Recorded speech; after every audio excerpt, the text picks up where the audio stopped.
if you have a purpose-driven life, it adds years to your life. You live longer. Let me share 2 stories with you. Story number 1, we're interviewing one of those school teachers. She says, the first year I taught was heaven. The second year I taught was hell. I had 5 boys that second year, and they were incorrigible.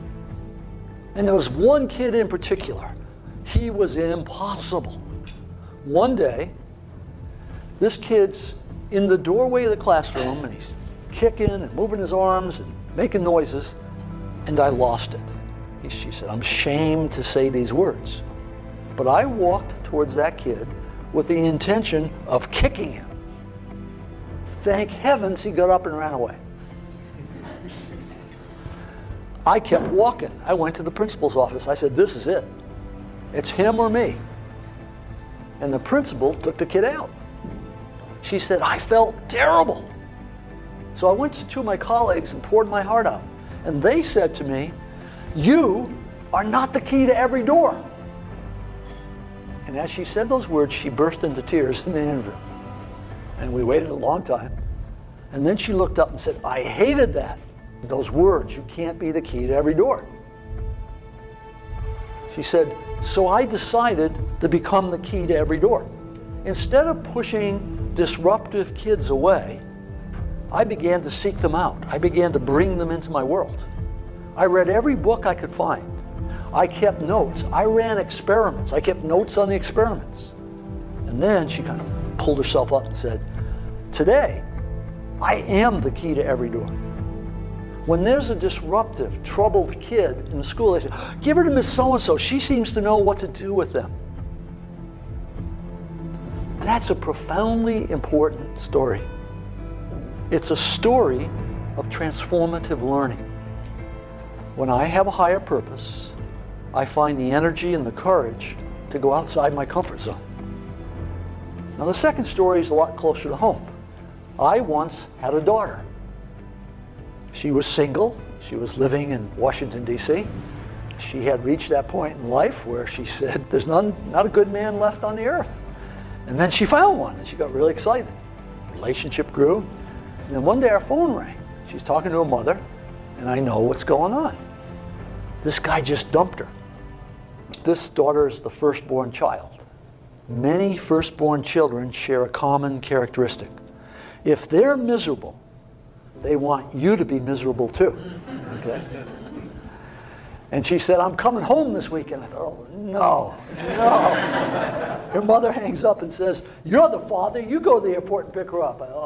So the next day I go pick her up. She gets in the car and she doesn't say, hello, how are you?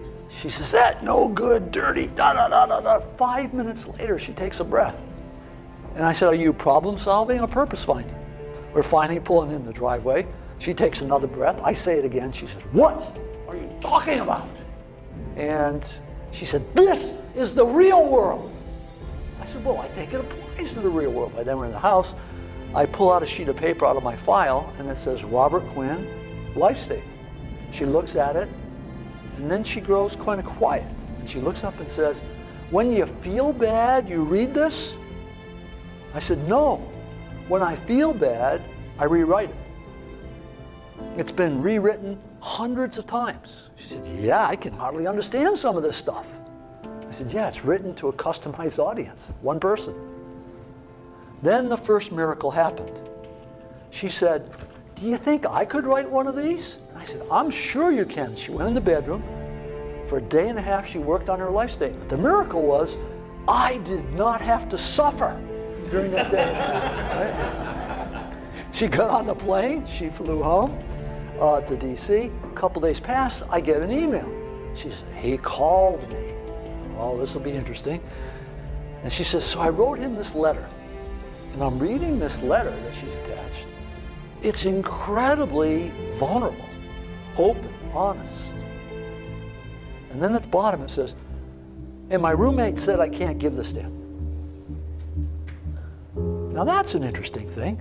Why can't we give this letter to this guy?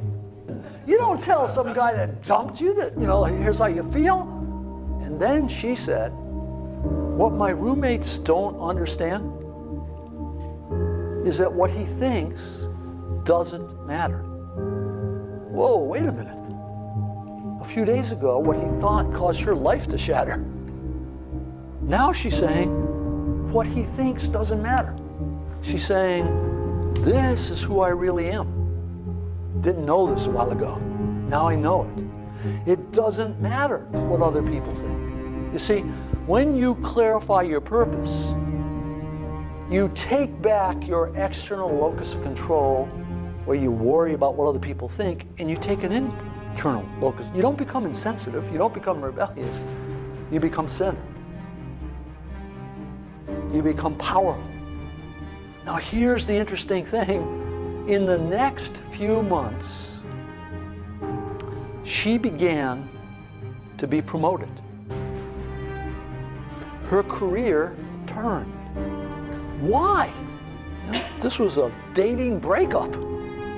Why is her career taking off? Because when you find purpose and meaning in what you're doing in one area of your life, it grows in every area of life because you are one person. That company had a woman coming in with the same dresses on, body looked the same, but it wasn't the same employee. This was a woman now full of leadership for the first time. When someone has that meaning and that integrity, things start to change. The research says when you give up self-interested goals, where most of us are most of the time, and you take on contributive goals, you function differently. The biology changes, the thought process changes, learning accelerates, you grow more. The only thing that I'm left to conclude is you and I are designed to be purpose-seeking mechanisms. You've been shaped by life. You've had bad experiences and good experiences. And both the bad experiences and the good experiences are there to teach you something about you. And if you look very carefully at those, you can determine what your purpose is. Every person in this room can clarify the purpose of their life, become the key to every door.